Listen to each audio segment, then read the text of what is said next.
Welcome to Chat with the Prez. This is Leslie Vargas, Riverside Community College District Public Affairs Officer. Sit back and enjoy engaging conversations with students, colleagues, and community leaders, all hosted by Moreno Valley College President, Dr. Rudy Besakoff.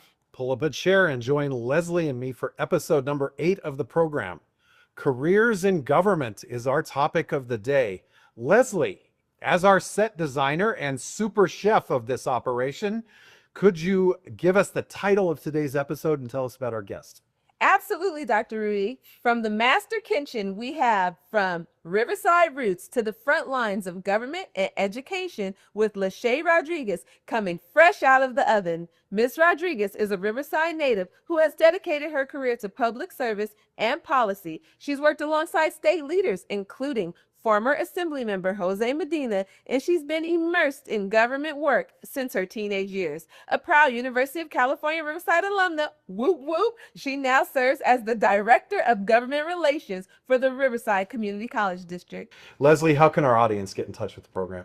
I'm glad you asked. Listeners can email us at prezhour@mvc.edu, like us on Facebook at Moreno Valley College, and follow us on Instagram and X at Moreno Valley College. Dr. Besakoff is also on social media. You can find him on Instagram at Dr. Besakoff and on YouTube at Dr. Besakoff Talks Education, where all his past shows are available. Thank you, Leslie. I'm Rudy Besakoff, very proud president of Moreno Valley College, home of the Mountain Lions, and proud to say that Moreno Valley College is the only higher education game in town when it comes to the city of Moreno Valley. You know, Leslie, like so many things with the president's office, this show really comes together thanks to a team effort. In addition to yourself, really grateful to Chris Rangel, who keeps us looking and sounding good behind the scenes. And of course, Tiana Thomas in my office actually helps us with booking great guests, such as the one we have today. Yes. But, you know, just checking in and co-hosting with me as always is you, Leslie. How are you? I'm doing great. Today's a great day to be here, especially for me. You guys don't know, but it's senior night, football, big event. So my whole mind is like, I can't wait. All right. So who's playing who for senior night? Who my kids playing? No clue. But I got posters ready, lights ready. I got a custom-made shirt ready. Which high school? He's at Valley View High School. Valley View High School. So yeah, Nice to meet. I'm super support mob. Don't ask me what's going on the field. Okay, so, you know, speaking of kind of the area and regionally, I know you've kind of laid down your own roots here. Could you just tell us a little bit?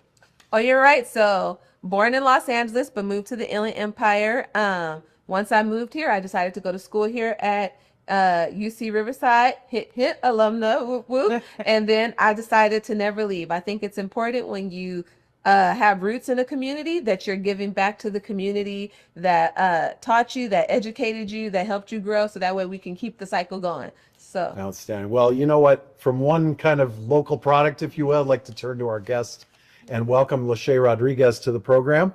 Lashe, tell us a little bit about the roots you've laid down here. Oh, absolutely. Thank you for bringing me on the show today, President Besakoff. Yes, I was actually born here in the Inland Empire and have lived in various cities, but most recently graduating and residing in the city of Riverside. My family is actually from the Inland Empire, so we actually have several generations of family members who reside all throughout the Inland Empire. So we are strong community roots here as well, and we believe too in giving back to the community and to being local. All right, so I only have 30 subscribers on my YouTube channel, so this will not be a widely spread secret, but just locally, where's a good place to get something to eat? Ooh, depends what you're in the mood for. Yes. all of the above. All of the above. Oh, we have some great places. Well, if you're looking for Mexican food, I'd say Zacatecas is a great place in the city of Riverside. If you like Thai food as well, there is Best Thai. They have a great massage parlor right next door. And if you even like, you know, variety of foods, I would say even in downtown Riverside, they have the food lab, and they have a variety of options there as well too. Okay. Well, of course, I'll be archiving this and going through all it. my So I've favorite got stuff. the whole summary. with those Excellent. recommendations.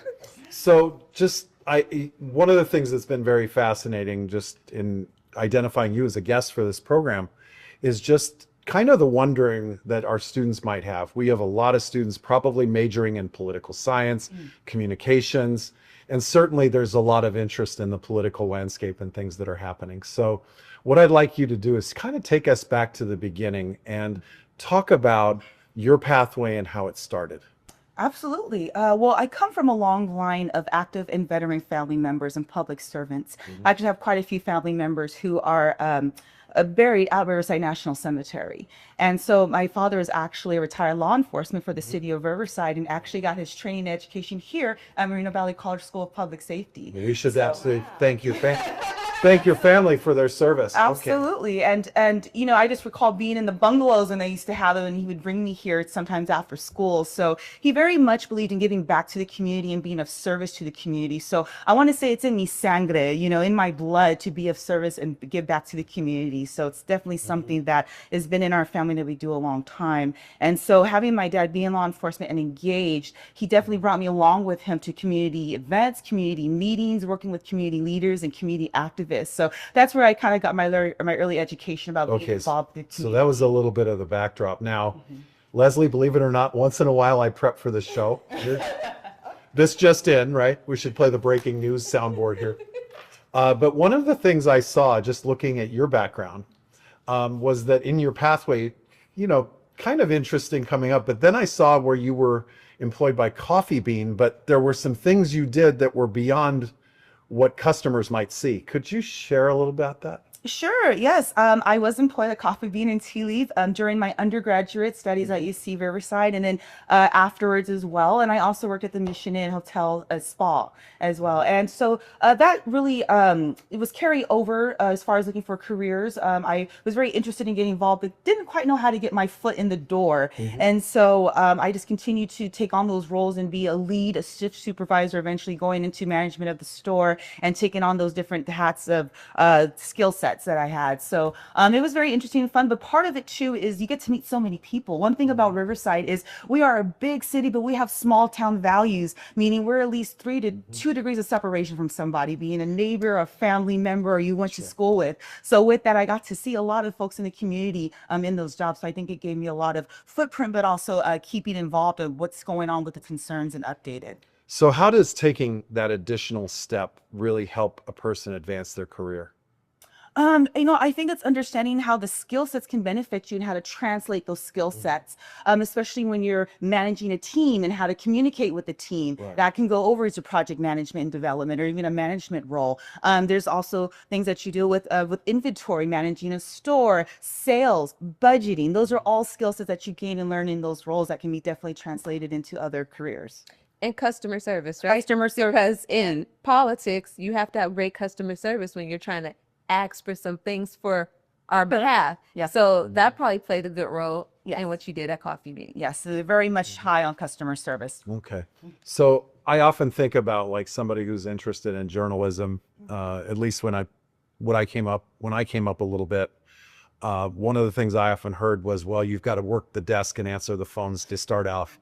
Government relations, what's kind of that first step? Because I know you took those first steps. Yes, you know, I would say some of the first steps is getting involved in the community. I would say, you know, looking as simple as your city council and who's your city council elected, right? And what their city meetings are, maybe attending a city meeting or looking at a board, a commission, a committee. That way you can get involved with some of that because I feel that helps you gain that depth of knowledge. And I'd like to stay there a second. Get involved. What do you mean? get involved. There are groups and organizations that are involved in the community. For example, Mr. Medina was very much a community advocate and leader. And so with me getting introduced to him and seeing, he brought me along for a lot of other events, such as the MLK Day Walk that they would have, which is a community event that allows folks to come together and kind of speak, or even a rally gathering together and rallying for a cause that you believe in, or even as simple as working on some campaign work. There's plenty of folks running for different offices, and they always need help with getting their point and views across and reaching out to community members. And so sometimes just knocking on a few doors or making a few phone calls can be helpful. Okay, I remember in my case kind of getting, not that I ever was going to get into politics, but I was involved on that first step of, you know, getting on the phone and calling people and having people talk to me, and then also having a few hang up. It builds character. There we go. There we go. So if you were speaking to somebody, let's say you visited a political science class here at NBC, and you started to talk to them, what might be some questions you would get on the front end? Probably how did I get involved, and what does government do? How does it work for me? Oftentimes we don't have that. Well, let's take that question. How does it work, and how would you answer that question? Well, I would say there's various levels of government. Unfortunately, it's not like the movies where they just go into the database and they got all the information at their fingertips.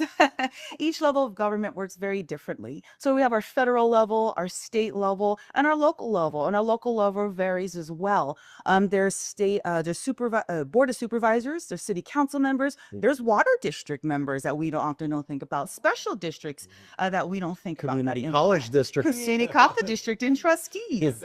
Exactly. Okay. So what might be the best way to kind of learn and understand those nuances? I think the best way is, sometimes just asking questions. I would love, and I've always been a mentor. I am a mentor at both of my postgraduate degree institutions. And so I like to give back and make sure that I provide that guidance to undergraduate and graduate students alike who are interested. And I would say picking my brain a day in a life is always helpful to learn and know. And I think also the art of networking. What to do when you're out and about, how to utilize those contacts once you receive them. Okay, so a big part of your story is Jose Medina. Yes, Mr. Could you tell, actually, our audience may not be into politics. Could you tell us about him and how you got involved supporting his office? Yes, absolutely. Well, I did mention that my dad was involved with the community and had known him, and as well as other community advocates. And with my dad being involved, he actually was a catalyst for starting what they have now, the Citizens Police Oversight Committee. And so with that, always had him on my mind. And actually, I went to Poly High School where he, Mr. Medina, was a teacher, history and Mecha. So he actually took us to a Mecha Day field trip down to Olvera Street in downtown LA. What's Mecha? Mecha is a program for students who are of Latino or Chicano descent and to learn a little bit more about cultural adversity, but also to embrace one's space as well, so that you have a set community on campus that you can be part of to provide services and support as you go through your experience. So what I recall is with Mr. Medina, one of his big legacy projects has been the transfer degree. Yes. Could you talk a little bit about that? Because I believe you were with his office as that was picking up momentum. Yes, the transfer degree as well as Cal Grant reform as well too. Very huge pieces of legislation that he was involved So with. first of all, let's talk about the transfer degree first, and then the Cal Grant. Sure, the transfer degree. He saw that there wasn't enough of a strong pipeline of those going from community colleges right into our four-year institutions. So he really, and he being an alumni himself from UC Riverside, wanted to make that stronger as well. So he worked very closely with other legislators and community leaders to look at the importance of that, but also the benefit it will have on the community, considering our region is underserved and underrepresented in that field. And as someone supporting his office, what was your role in that? My role in that was gaining community support, getting the education out there of how it'll be beneficial, but also marketing and understanding how students can benefit from it, and also working with him in Sacramento as far as getting different committees and other members involved to support the bill. Okay, so a lot of our students who are listening to this just heard about the role you played, getting the word out and doing those things. What were kind of the fun things about it, and then what were some of the challenges? For me, I'm an extroverted person. I'm a people person. So the fun part was going to meetings. And Leslie will tell you I'm terribly introverted and shy. Oh, that's not true? Oh, okay. Sorry, please continue. So yeah. you're an extroverted person I and enjoy talking to folks and getting out there and going to group meetings and taking that feedback. So that was very much a fun part. And also looking at the benefit going, I didn't know about this. And had I known, I would have, been able to maybe take a part of that pathway to reduce the cost of going to a higher education institution. Because I know that is a concern about the cost of attending. So that was one thing I was able to overcome that barrier to some of the concerns folks had. But some of the barriers too were, getting into some spaces in which folks didn't quite understand or value or see the value in higher education and how to bridge that gap and communicate that to them. Okay. What did you find was your biggest professional challenge, especially with the bill around the transfer degree?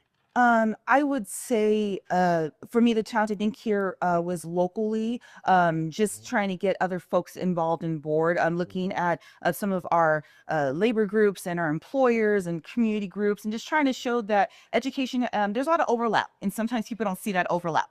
Yeah. And Leslie, one thing I'll say about the transfer degree bill that is so exciting is that, and I had this experience with a classmate of mine from high school. We both went to orientation at the University of Colorado together. Lashe's heard this story. And we sat down and she was incredibly excited just to be there. Wow. And then we kind of walked away and then came back together and she was upset. And the reason she was upset was that a number of her community college classes in Colorado did not transfer to the University of Colorado. And one of the things that's great about what Assemblymember Medina did in that bill and that legislation is it establishes that ironclad guarantee that if a student completes an associate degree for transfer, their classes count. And that's, can't say that. That's great. Yeah. And it's needed. Absolutely. Yeah. So in other words, we don't become the educational experience of disappointment. We become one of hope. And I think that's something that's very Yeah. core. All right, let's move over to the Cal Grant. Could you tell us about that? Sure. Actually, you know what? Before you do, I am going to remind our audience Oh. that they are tuned in to Chat with the Prez, Yeah.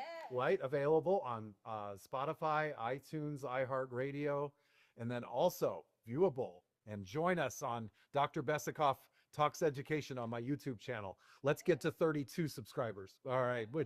So anyway, Lashe, Cal Grant, tell us about that. Oh, Cal Grant. Well, it was really a passion of mine. I was a Cal Grant recipient as well myself, going through a higher education. So it was very important to me that I saw this go through. We wanted to increase the amount of the Cal Grant that was awarded because we saw so much of a need was needed throughout the state, but more specifically here in the Inland Empire. Okay, so I'm listening to this for the first time and I say Cal Grant, what's that? That is the California Grant Reward System that affords students who qualify funding so that they can attend either community college or a four-year institution. So that's even beyond Pell and the stuff for the That's fast. in addition to. So you that's like a qualify. plus, not one, but a lot. A lot extra, and it's a grant, so you don't have to pay it back. It's not a loan. Oh, okay. Wow, that's hopefully that's new news for some in our audience. So that obviously was a big legislative push, and you couldn't just ring a bell and have it happen. Correct. What was involved in drumming up support for that? Oh, yes, it was involved, of course, getting here at our local colleges involved. Mr. Medina, before his world in legislator, was actually a trustee here at the board. So he kind of had a little insight, a little heavyweight, but he used that to make sure that the benefits of it were being communicated so those can support it. So I would say here we're strumming up a lot of support, working with the presidents here, working with our other regional partners, not just in Riverside, but in the neighboring San Bernardino County, and getting other local legislators involved to get on board with it. I know a lot of them are former educators themselves, so they saw the benefit from those who come from different backgrounds, such as healthcare or engineering, may not fully understand. So it was communicating that message and getting them to get on board. I have a question because you talked about drumming up support quite a bit. There's a student who wants to run for office, right? How do they drum up that support? What does it look like to drum up support? Sure. Well, they want to run for office. I think the drum up, well, it starts off with most people do get a consultant that kind of is already involved, or find somebody who's already involved with the community. And I think it's just getting out there, going to meetings, looking up organizations, nonprofits, attending some conferences or a summit, just stopping by at, there's a lot of groups that meet and they just have, gatherings of senior centers or good locations. Going to community centers could be a good location as well. Or even if you have an opportunity to reach out to some of the local schools and get invited to go on campus and just to speak about some of your priorities and topics, and maybe to even hear back from them. So they need to speak, Talk and advocate for themselves. Correct. Okay. Leslie, I know I talked about this a little bit on previous episode, but I actually was my student body vice president in high school, and then also president of my dorm council. And both times I did have to campaign a little bit, and I had a slogan, and I'm going to start it, and I'll let the two of you figure out what the rest of it is. So it was do your duty and Vote for Rudy. exactly. Okay, So I got it. catchy slogans. That's perfect. Yeah, what the hey, vote for Lashe. There you go. I need something that rhymes with Leslie. Yeah.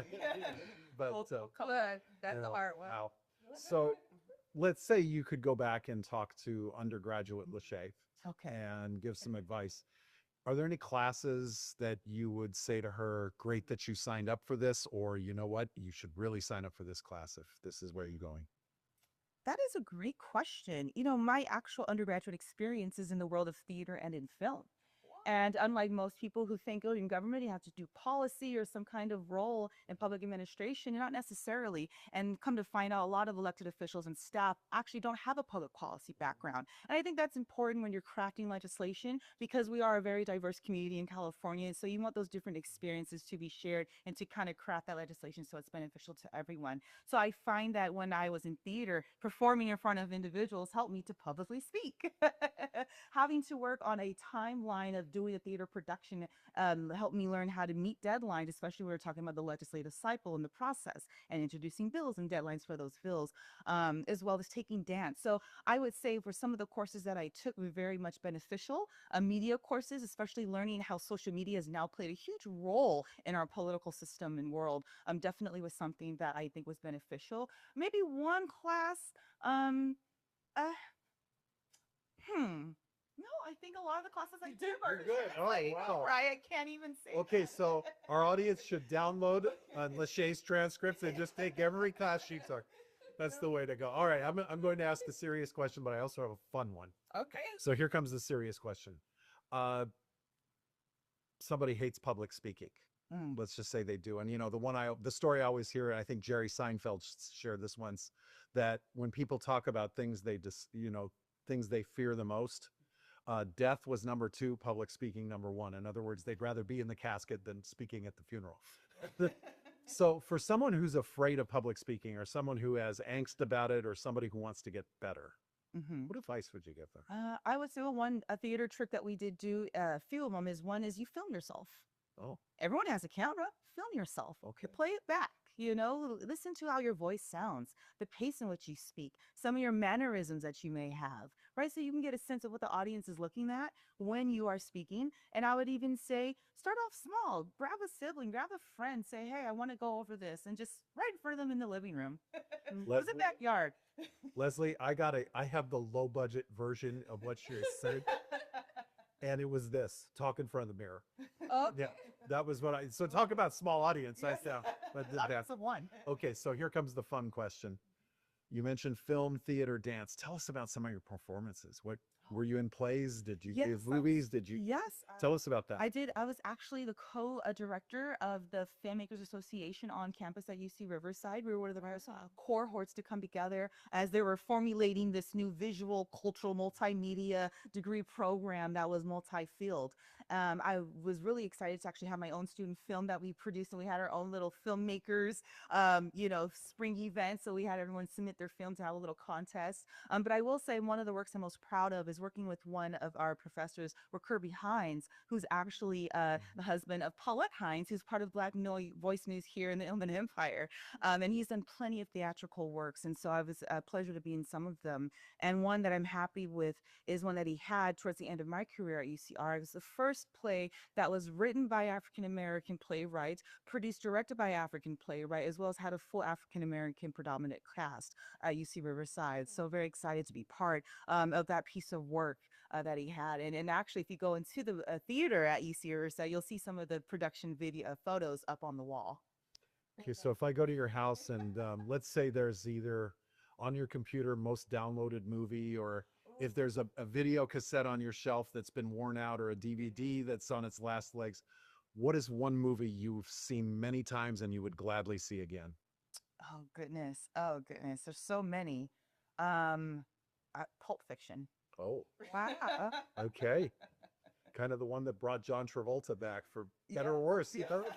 But, Samuel all right. Jackson. And then just being that you're grounded in the theater, if I gave you, let's say, kind of a blank check type ticket to go see any play you want again, which one would it be? Lion King. Amazing. it must be good. Amazing. Leslie, how about you? Film or play? If I gave you one of those tickets, what would you go see? I would probably go see a play, but my Lion King, I still need to see it. But my favorite play was Motown, Okay. the musical. So, but I need to see Lion King. So, Excellent. That's great form. Excellent. So, just in terms of the work you do now, what are some skills that you feel that your time with Assemblymember Medina that you've really taken with you?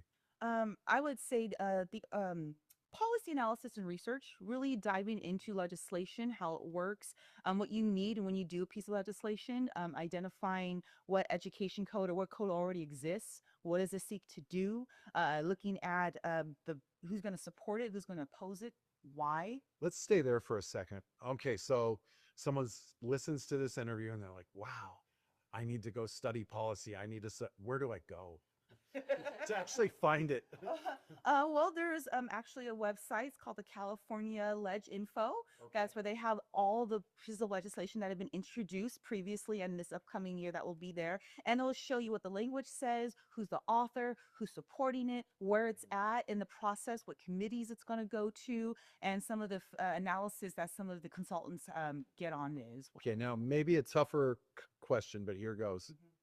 How do you, if somebody hasn't done this before and wants to start reading it, what's the best approach to reading legislation?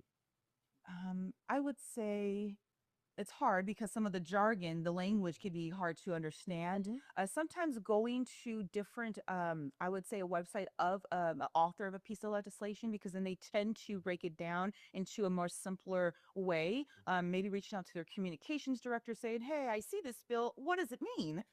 So I think simply just reaching out. And that's one thing I think we forget about our public officials. They are public service of us. Don't be afraid to call them, send them an email, set up a time and meet with them. And if you don't meet with them, meet with staff. Staff is the one that's really putting in some of that back work. And that's really where some of the change in influence comes from. So meet with the staff. I was just on a call this morning with some elected staff just to go over some policy stuff and to get some insight. So they're always available for you. And I think it's important to hold them accountable to that since they're there. Leslie, I have to say this because we're in 2025 now, but I know that, for example, when I see legislation, one of the things that I now do is I go to Copilot, I go to Chat GPT, I get some, how's that world crept into what you do?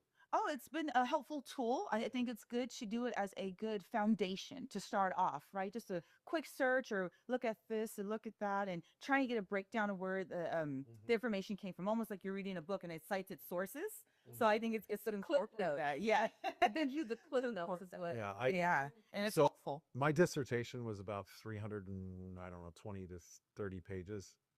And I remember having to write my bibliography, and I am so jealous now of you know, just the technology, because that was probably a month right there, just putting it all together. And It's amazing the resources Right. are there. Right. I agree. It's Yeah. been very helpful to incorporate that, especially since there's so much writing to get it done so quickly. And then you just go back and make your edits and changes. So I think it's very helpful. Can be. So now let's say somebody's like, I'm all in politics, I'm ready to go, sign me up, strap me in, whatever. Yes. Right. And they want to do either an internship or some sort of really just kind of, again, kind of that answer the phones type role to get into somebody's office, an elected official's office. What's the best way to get started and to do that and to kind of throw your name in the ring, if you will? I think the best thing to do that is they most of the time do offer internship program or a way for you to volunteer at one of their events. So I would say if you're interested, I would visit that elected official's website. They usually have a link that says, hey, you want to volunteer? You want to intern? Here's a form to fill out. And they follow up with an interview, kind of get a sense of what your goals are that meets with them and bring you on board. We've had a benefit of working with something there in Medina and having plenty of interns go through our office, and some who are actually right in the world that I am, that I see on a daily basis. So, So the intern just is- being very realistic. So if those opportunities entry level, most of the time, is that on a volunteer basis, or what is the first level where maybe somebody can expect to receive a paycheck? I would say most of them are volunteer. There are some that do afford some type of stipend or some kind of funding, or even some of them even do credits for their internship program. So it just depends on that office and what they can accommodate. Okay. And so if I go to Indeed, for example, and I want to type in the job title for that first paid entry level position, what are some keywords I should Keywords I would say would be legislative aid, field representative, policy analysis would probably be the first triage of words that would be entry level that help get you some learning. Okay. Fascinating conversation so far. Can you stick around for the second hour of our show, or second part of our show? Not the second hour, Leslie, don't worry. I hear But got to do a little bit of business here. But just take this opportunity to again, remind our audience, you are tuned in to Chat with the Prez, our all new title. Heard as always on Spotify, iTunes, iHeartRadio, and of course seen on my YouTube channel. Well, Leslie, I want to go first to our Partners of NVC feature, and I got to share this. Last night, we were so privileged to host our Career Education Advisory meeting, to have many of our industry professionals in the room, as well as faculty. And I actually want to give a shout out to La Sierra University. Okay. They sent representatives here last night to engage us, and just want to give them again a shout out and thank them for coming, as well as the many industry individuals that we had that were able to come. I'll also take this opportunity to remind our audience that Moreno Valley College supports students with scholarships, including my very own President's Excellence Fund at Moreno Valley College. This is designed in part for students who during the semester are currently enrolled, but maybe experience a hiccup. Maybe they have a laptop that crashed or a flat tire that set them back a little bit. If you are a student enrolled and are experiencing something like this, please reach out to my office at 951-571-6161. You can speak with Miss Tiana Thomas and get information about the scholarship and how to apply. And I think that's a great opportunity. But things like this, you've got to have money for it, right? Yes. And to support students, MVC is always partners with the RCCD Foundation, and we jointly invite companies, community leaders, or just members of the general public to consider giving to the President's Excellence Fund or other scholarships. You can even create your own if you want, really to support our students. And besides the warm fuzzy or the benefits that come with helping that student, I'll also remind you that any charitable gift to Moreno Valley College is processed through our foundation with Riverside Community College District. It is a 501c3, which means it's tax deductible, and you can also benefit it that way. If you have questions, please feel free to email foundation@rcc.edu. But you know what? Often a gift is a very personal thing. You want to reach out and talk to somebody about it. You can always talk to me. I gave the phone number earlier, and my email is rudy.besikoff, BESIKOF, just one F, at mvc.edu. And to our employees, I'll also share that monthly payroll deduction is an avenue to help our students, and it's one by which you don't have to make a decision regularly, should I give or should I not?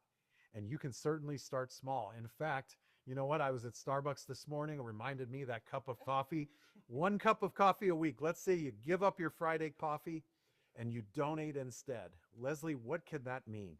That could mean a cost of 2 classes. That could mean purchasing a Chromebook for a student. So it's a little bit amazing. 2 3-unit classes, just 1 cup of coffee could cover that. And or again, we could get technology or other things to support students.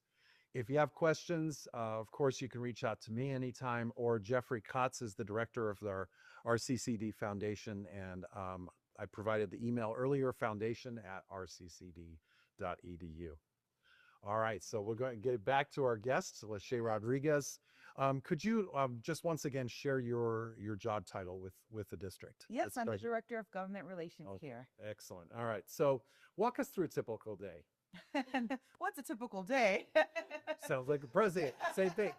No, just what's the day in the life like? The day in the life does range. If I just take the last 48 hours, for example, I could be attending any slew of virtual meetings with different staffers from different legislative offices, or different staff from different agencies, from the federal to state to local level, attending community meetings or city council board meetings, going to summits, maybe even a conference in regards to higher education or community development, being on a podcast with the president. There we go.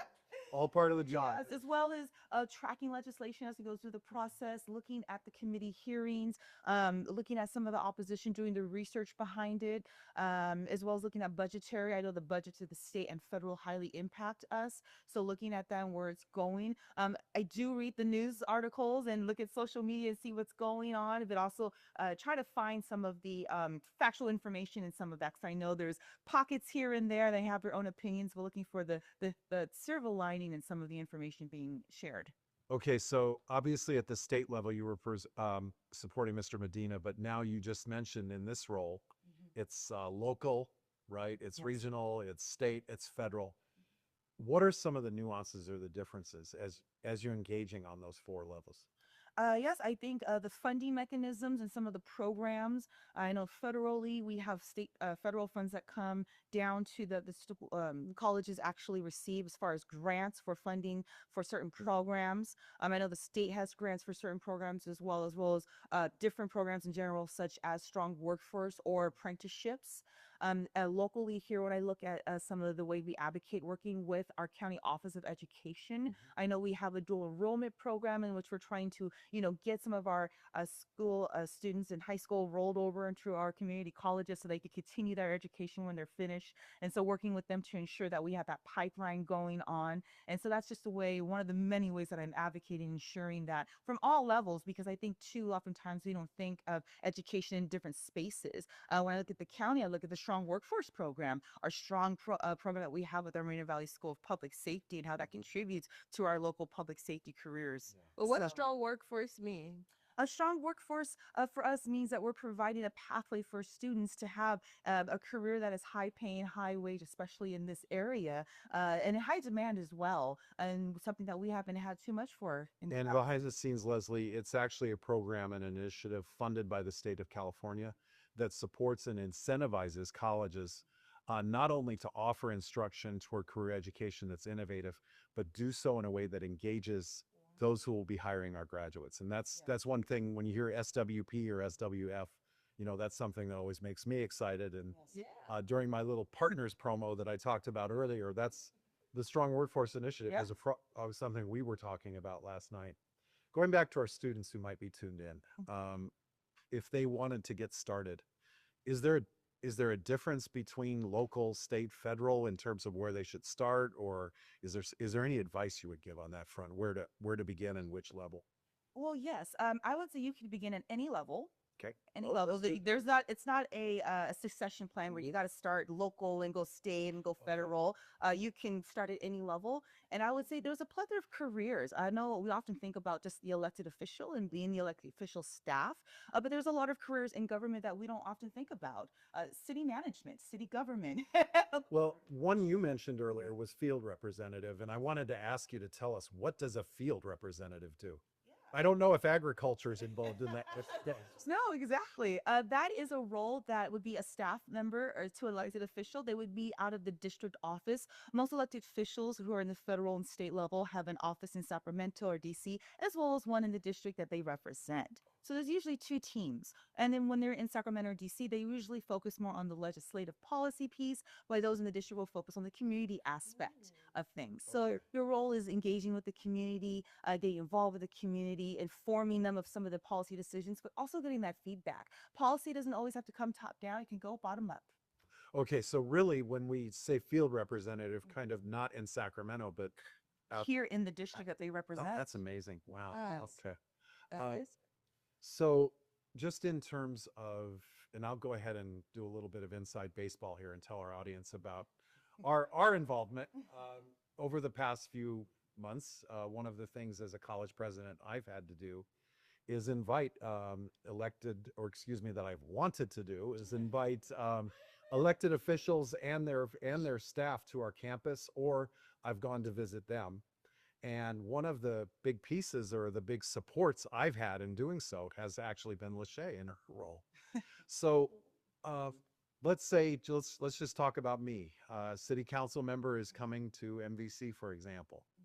You and I are working together. What is some of the work that you do, perhaps even things I might not know about as the college president, just to get that ready? Sure. Well, some of that is reaching out to the city council office, their team usually working with the staff directly. Sometimes the council member has a lot on his plate and can't get to all the emails. So staff support is so crucial and important, and working with them to align scheduling and calendaring, making sure when you're available and they're available, but also what is the interest of them. If they're coming, what would they like to hear? What updates do they want to have? And maybe some questions that they may have that we can answer so we can curtail their visit and their time with us to meet some of their needs. So Leslie, I'll just share a little bit that prior to some of these meetings, we actually sit down and talk about that elected officials' interests, issues, things that are on the horizon, just to kind of cue ourselves up. And that's Be good. Yeah, prepared. exactly. Yeah. So when we're sitting in the room, and I'm asking a question I don't know the answer to here, when we're sitting in the room together with an elected official or elected official and staff or the staff, and obviously I'm asking questions about their knowledge about things we're doing here at the college, and I'm also trying to communicate some of our priorities. When you're in those conversations as a government relations director supporting a community college district, what's your thought process? What's happening with you? And what are some things that you want to make sure get emphasized? The first thing I do is I put myself in the role of a staffer. I go back to my previous career and I go, okay, if I was sitting down with a community college president, what would I need to know or learn in order to be help them be successful, help them meet their needs? And first of all, identifying, okay, is this something that's in the world of a city council member or in the world of a Congress member? Because Congress can only do certain things, state can only do certain things. So once I identify that, then I go, okay, what funding may be needed or who may be supported or how will this have an impact not just locally but statewide too. So I want to make sure that we're communicating some of our jargon, because I know that we're very much in our world and we have our own words and stuff that they may not know, to make sure that that's communicated into terms, that terminology that they would understand as well too. So, and we've talked about this before. I know in the forefront often is just meeting insecurities that students might have. We call them basic needs. And at the top of the list is food. And that's something that when I talk to elected officials, when I talk about members of our business community, when I talk to industry leaders, other fellow educational partners, this is no surprise. I mean, this is something that, so for things that they're going to be in the room, they know they're going to be in the room, but we're going to get ready to talk about them. How do you prep for that conversation? I look at, kind of some of the things we're currently doing and what kind of legislation may be currently actively going on or past legislation. And also I look at the member themselves. If they voted on something, did they vote for or against it? Maybe what were some of the challenges they may have had in voting for or against it, and how that relates to us and translate, and how we can find alignment in some of their concerns that they have on some basic needs issues, and how we can address that so that we can be together on. Okay, so I'm going to ask a question for our poli-sci students. Okay. You said you'd find out how they voted. Where does one go to find that out? That's a great question. You can Google it, but I would say Ledge Info is the actual California legislative website produced by the California legislature, and that has that information of who voted for what bill. So Ledge, as in LEG. LEGINFO.com. Okay, excellent. So we got that, and that's actually really good. Now, some of the things, and I always think of that motorcycle with the sidecar.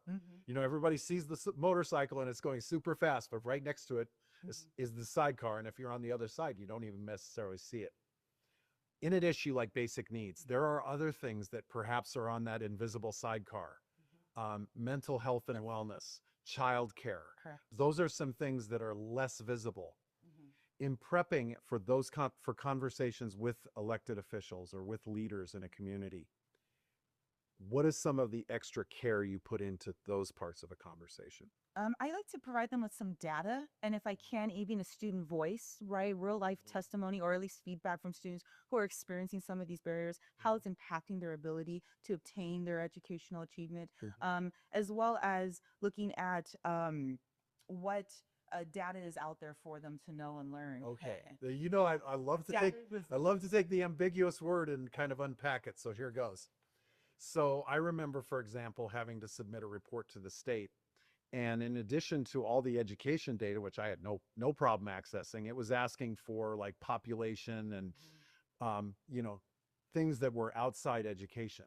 So where does one go to get the data?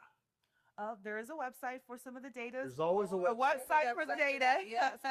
As well as internally too. I know we keep our data with our IT team as well, so it's helpful to gain from them some of the real-time data, because I know the state does post data and it's a little behind, but it's still somewhat recent, that can help provide a full picture of some of the issues. Okay. So in other words, the nice thing about living in 2025 is if you need information, it can be gotten. Yeah. Okay, that's a good thing. Wow. Yes, it is very helpful. All right. Well, Leslie, I'm going to remind our audience for a final time today that they are tuned in to, what's the name of the show now?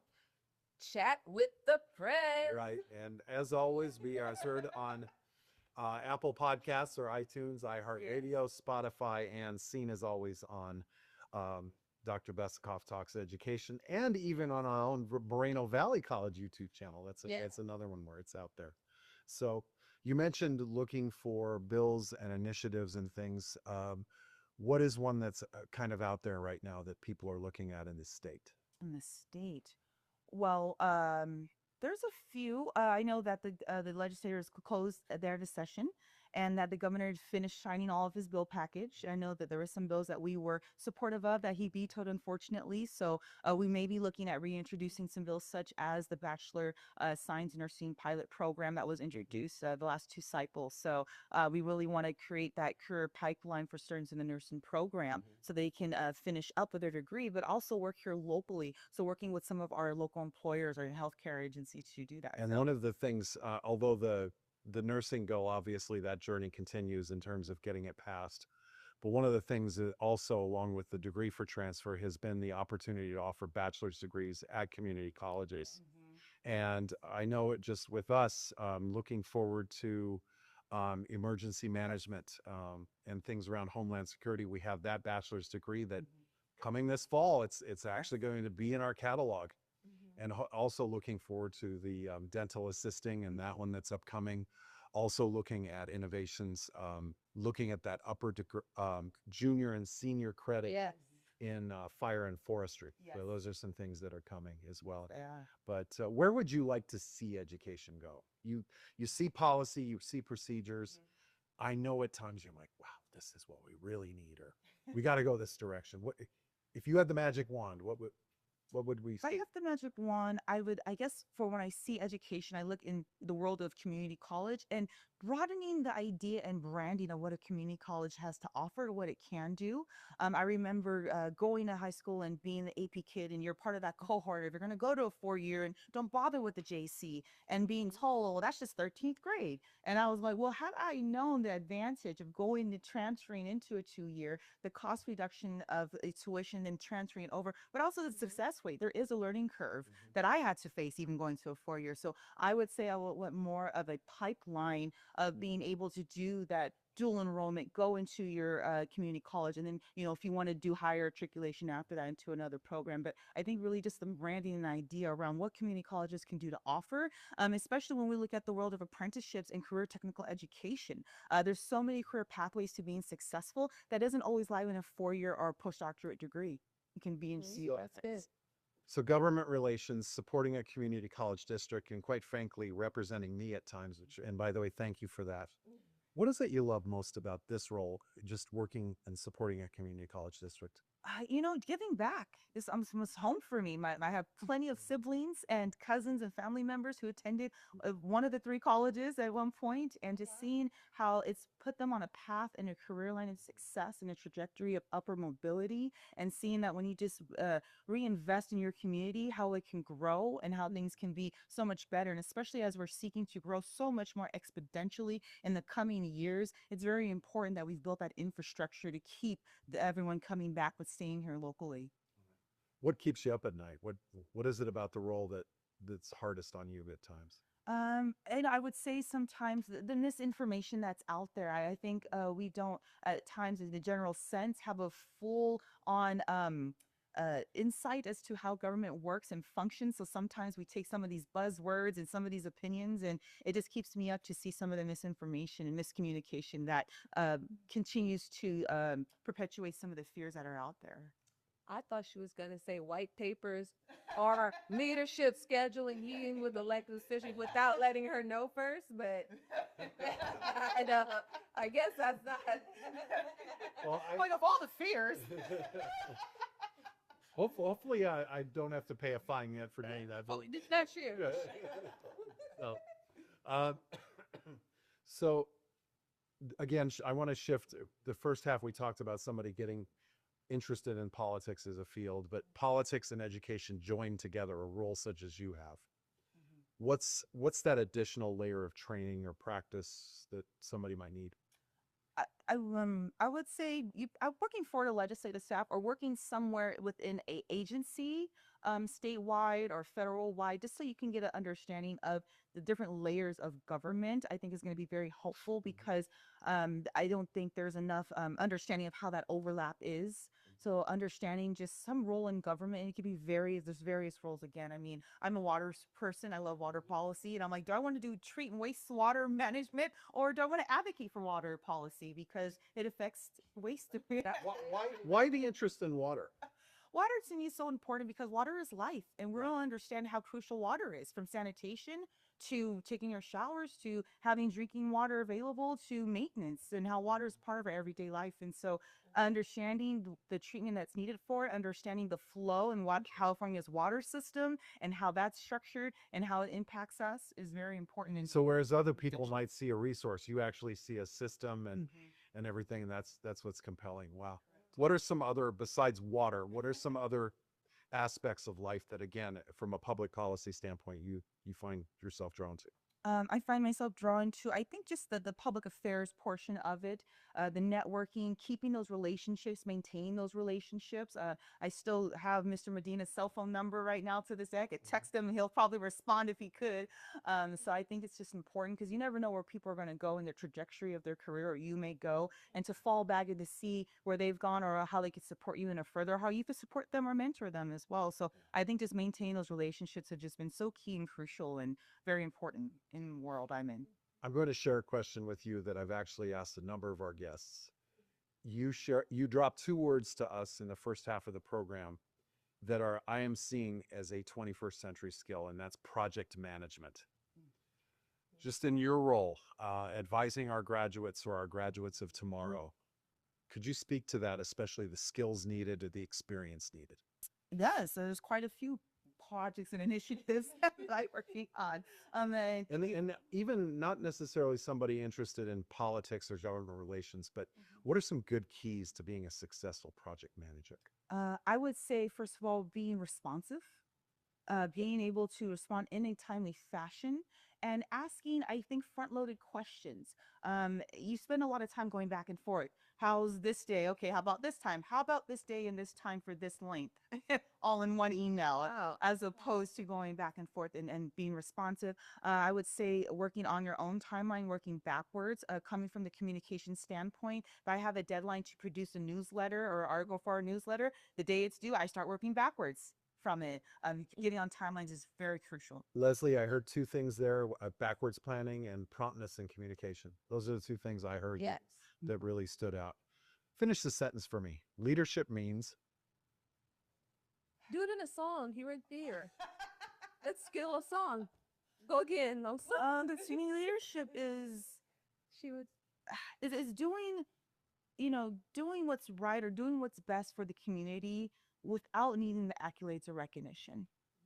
Doing it because it needs to be done. Doing it because it's going to be beneficial, because some of the changes that you make will change so many people's lives that you won't even understand the world in which you're changing. And I say that because working in the state and rolling out Obamacare, the affordable health care, and seeing how many families were enrolled in that and who were facing healthcare challenges and access, and seeing how just even with that small family, how I changed that entire family, or even help navigating through the unemployment services through the state and helping those find those jobs that are looking for.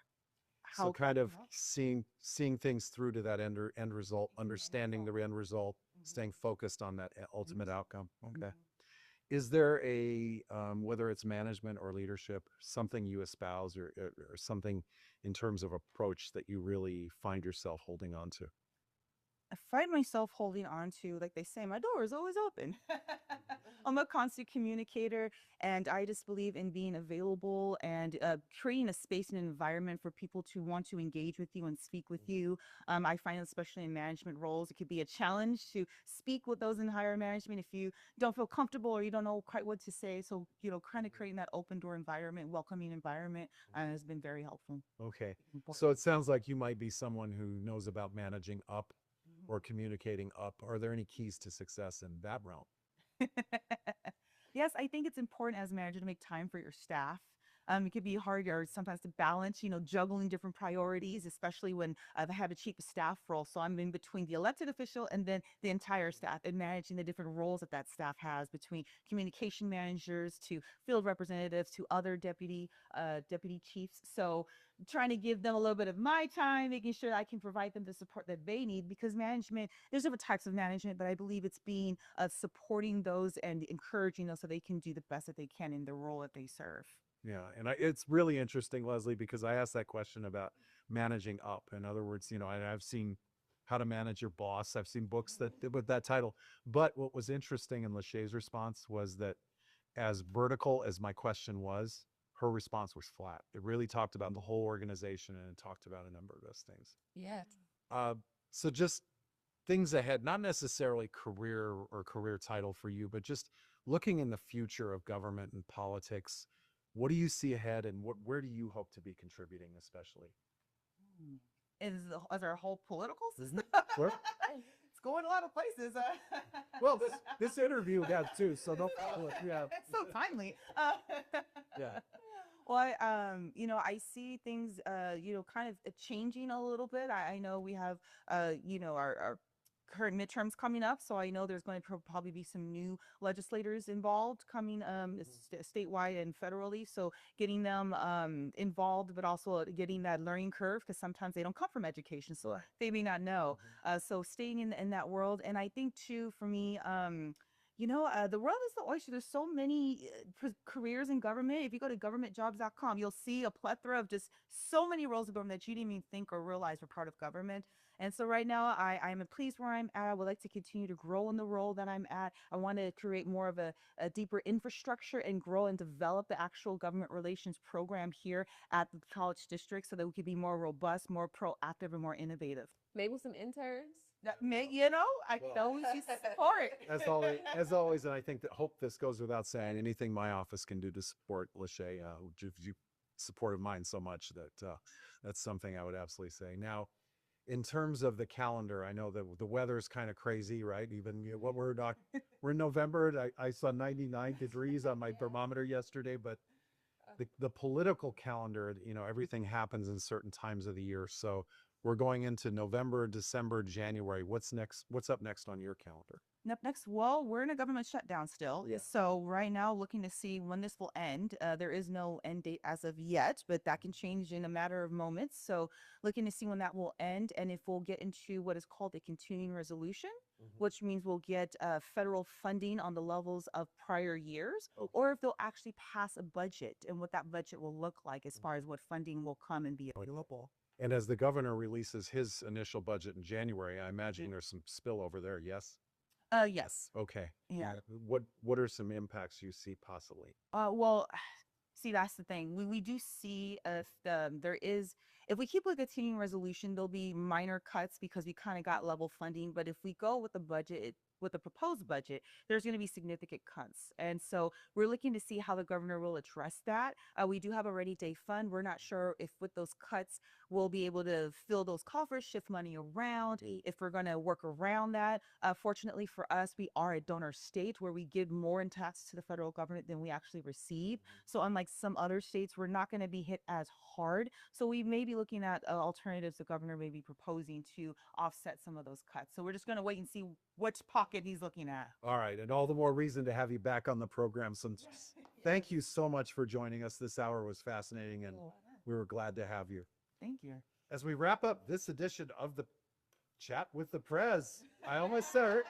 As we wrap up this edition, I would like to thank Leslie Vargas as well as Lashe Rodriguez, who joined us today, along with Chris Rangel, Tiana Thomas, Jake Kavari, Noelle Hansen, and Veronica Horton, all for their support of the program. More importantly, I would like to thank you, our MVC and RCCD audience, as well as those up and down the great state of California. Whether you're tuning in from down south in the 619, big shout out there, or the 858, or you happen to be listening all the way up in the far north in the 717 and the 530, or if you're a part of LinkedIn Nation or the Instagram crowd or the YouTube audience, thank you so much for your support of the program. Most of all, if you're tuning in locally from Paris, Rancho Las Paris, Nuevo, Good Hope, Lakeview, Lakeview Hot Springs, Mead Valley, Mission Grove, Orange Crest, Sedona, Woodcrest, El Casco, Paso de Lago, Marina Knolls, Moreno Beach, or, of course, those right here on the campus at Moreno Valley College. As always, this is your show, and we want to hear from you. So as we close up shop today, Leslie, on this episode of Chat with the Prez, and we try to dodge all that traffic, leaving LaSalle and getting on to the 215 is 60, the 10, or heaven forbid, the 91. Leslie, take us home. Thank you for tuning in to Chat with the Prez, hosted by Dr. Rudy Besikoff. This is co-host Leslie Vargas, and if you have a suggestion for a future show, please email us at prezhour@mvc.edu.